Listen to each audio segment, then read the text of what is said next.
Adams, CEO of Autobytel, spells out how consumers are generating higher quality purchase requests for dealers as they do research and use search engines to optimize their vehicle selection process.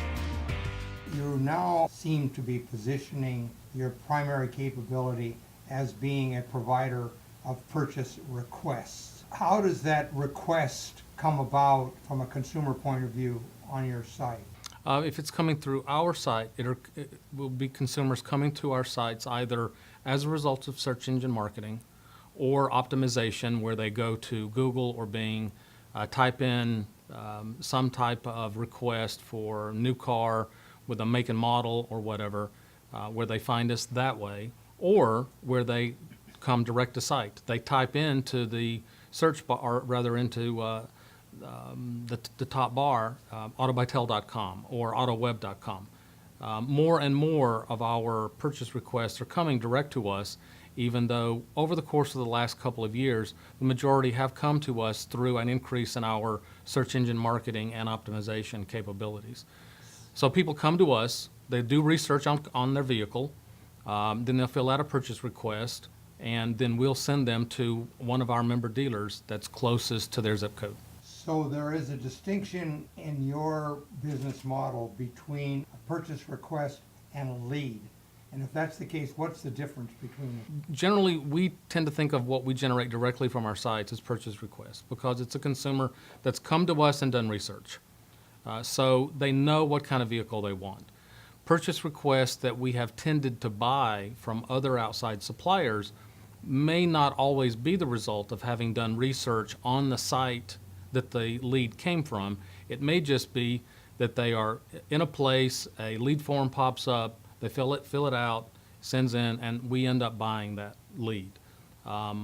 It's a subtle distinction, but I think it's an important distinction, because we will now be adding the leads that come to us through CyberVentures and Autotropolis to our own family of sites and increase them as purchase requests. So we tend to think they're better quality overall at the end of the day.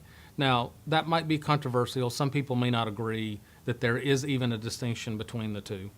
But those would tend to be folks that don't generate leads through their own consumer-facing websites. That is a unique position that Autobytel has as a lead aggregator, our family of consumer-facing websites. Should we now begin to somehow classify and designate Autobytel as a new vehicle request provider instead of a lead generator? If you look back at what we've said publicly over the last 12 to 18 months, our press releases and our public filings, we have tended historically to, over the last few years, to refer to what we do as lead generator. In the press release that we put out related to our acquisition of Autotropolis and CyberVentures, we began referring to it as purchase requests. I've been involved in Autobytel almost since the beginning. I actually joined the board in 1996 as part of an investment that we made when I was an executive at General Electric, and we invested in Autobytel.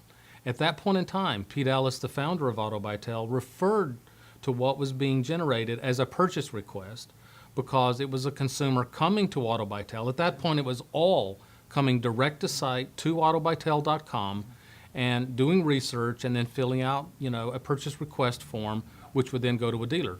So in the early days, they were much higher quality because it was, the early days of the internet. Somebody that was coming to the site and doing research was a serious buyer that was really interested in trying to learn more and go into a dealership educated in order to try to have a better overall experience and get a better deal. What's your expectations or projection overall for the now new business model for Autobytel? We're very optimistic. I mean, what we've really been doing for the last 18 months is a combination of reconnecting both with the consumer and with our dealer and manufacturer customers.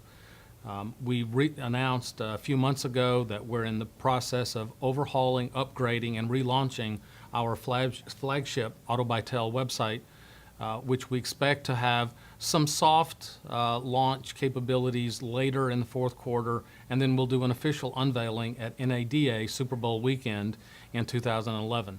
We're very excited about that because we're adding additional tools, we're making it easier for consumers to find what they need, and it'll be an entirely new look and feel. We're very excited about that. At the same time, we've also been working to introduce a lot of new dealer products, including our iControl product, which gives dealers a lot of flexibility in choosing the kind of leads they buy by make and model, by source, whether it's research or enthusiast or other types, as well as by zip code, so they can have a larger space or a smaller space. We've also been introducing other products that give dealers more choice, and at the same time, we've been working very hard to improve the overall quality of the leads that we sell to our dealer and manufacturer customers. And I think we probably are at high closing rate levels that have not been seen here in many years. We're very proud about that.